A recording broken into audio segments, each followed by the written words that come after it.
What's up, YouTube? This is Big Mike. I would like to think that I kind of debated making this video because you would think the answer to this is pretty clear. There are many people who feel that LeBron James is not only the greatest small forward to ever play the game, but perhaps the greatest all-around player of all time.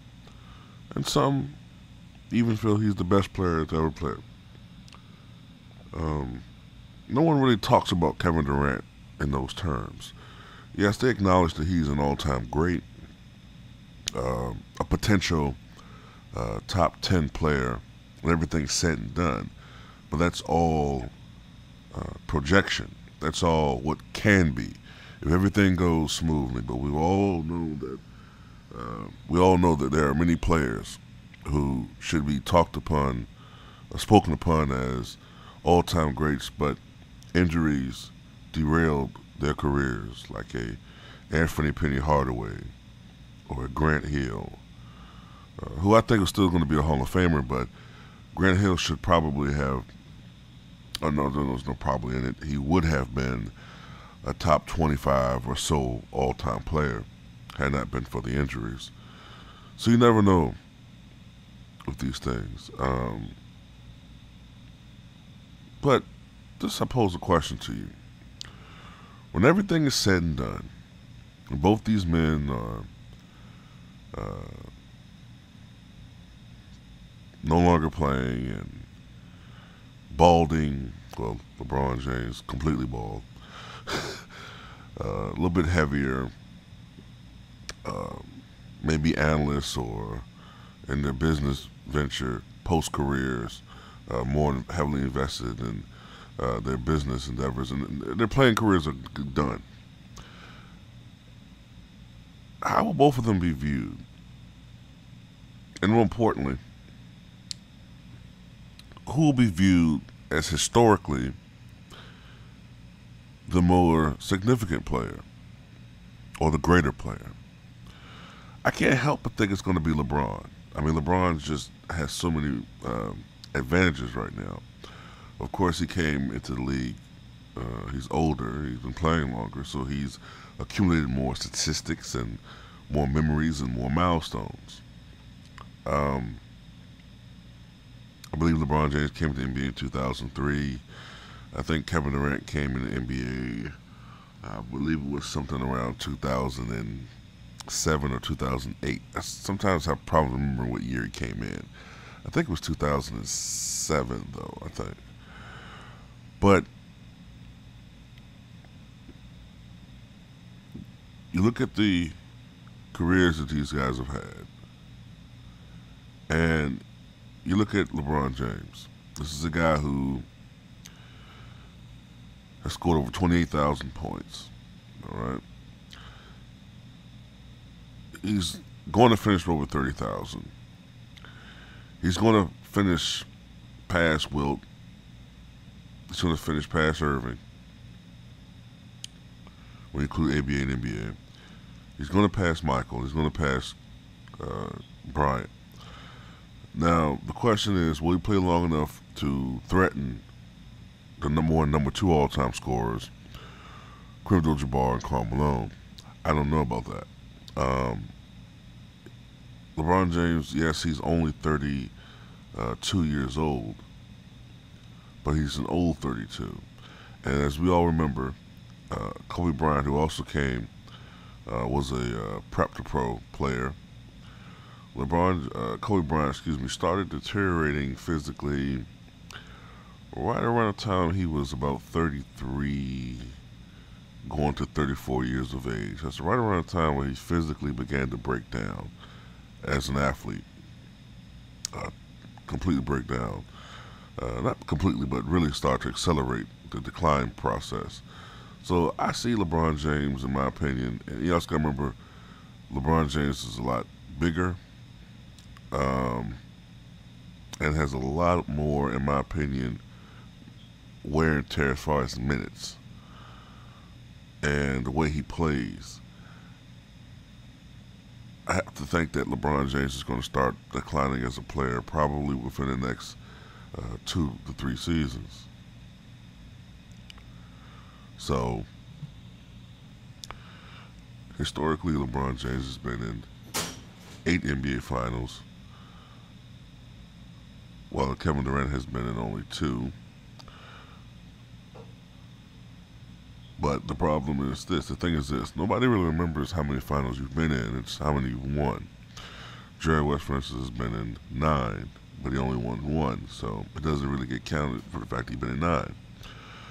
Um, Durant has one asset, one advantage is that it's the perception that we are now entering the Kevin Durant era. And he's now on a team where uh, they're the heavy favorites to win the championship for the next 2 seasons. So just in 2 seasons alone, Durant can potentially catch up with LeBron as far as total championships, which is 3. Now after that is a question mark because I personally don't think that Golden State Warrior team is going to stay together. I think it's possible that Durant might go to the Wizards, or he might go. As crazy as it sounds right now, he might go home to Oklahoma City Thunder.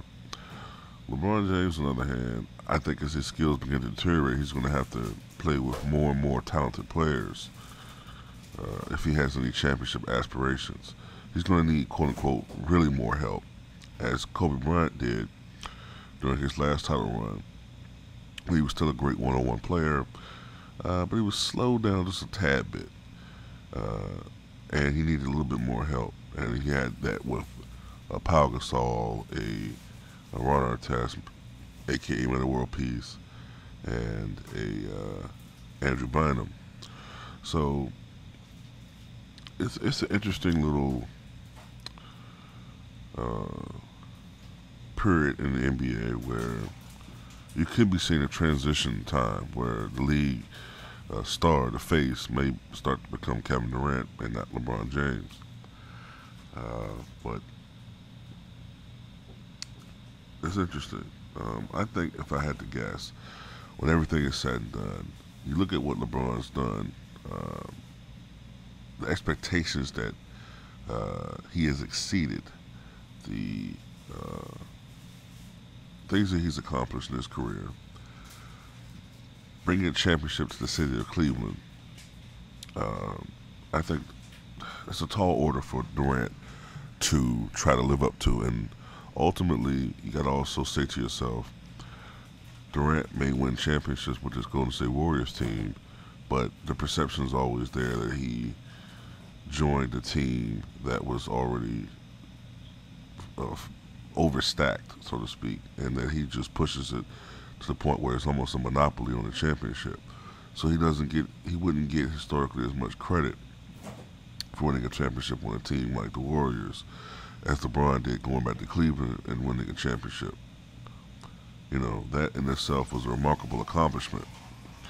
And then you have to remember the fact that although LeBron James does have a lot of blemishes in his resume, the fact he was able to deliver a championship to Cleveland will always be one of the great highlights of his career. And Durant was, of course, with OKC, he blew a 3-1 lead to the team that he's with now. So, I don't know. I have to say that if I had to guess, LeBron James would ultimately still be seen by most as the superior player, no matter what Kevin Durant does or accomplishes in his NBA career. I just think that LeBron James will be seen as the superior player. But we never know. Back in 1984, for instance, there were many people that thought that James Worthy would be seen as a superior player over Michael Jordan. And while James Worthy had a fine career, a great NBA career, I don't think anybody would say that he was better than Michael Jordan. So, tell me what you guys think, man. Do you think that Durant will end his career as a better overall player than LeBron James? or will that honor be bestowed upon LeBron James? Me personally, things that LeBron James could do on the basketball court. The player that I saw in Miami uh, when LeBron was in his prime from 2000 and well, really, LeBron James was in his prime, in my opinion, from 2007 to 2013 or so, or 14. I think LeBron James was in his prime in those years. That player was the type of player that you only see once in a generation, maybe even a generation and a half. Uh, that LeBron James is arguably the third greatest NBA player of all time. Uh, Arguably. I don't put him ahead of Wilt, but that guy was sensational. Um, I mean, the only holes, the only slight weakness he had was LeBron James has never become a great foul shooter. Uh, Decent, average, but not great. If anything, he's kind of slacked. He's kind of eroded slightly as a free throw shooter. I think earlier in his career, LeBron had some seasons shooting 76, 75%, and now he tends to be more around 68, 69% or so. But and Durant, of course, is one of the great foul shooters of all time. I think he's like 88% for his career, which would put him probably in the top 20 all time, top 25 all time or so, as far as foul shooting is concerned. But in most other facets, with the exception of foul shooting and scoring, every other thing, I think LeBron James is better. But anyway, I'm going to cut this video short. I can keep going on and on and on. Tell me who you think is better between these two guys.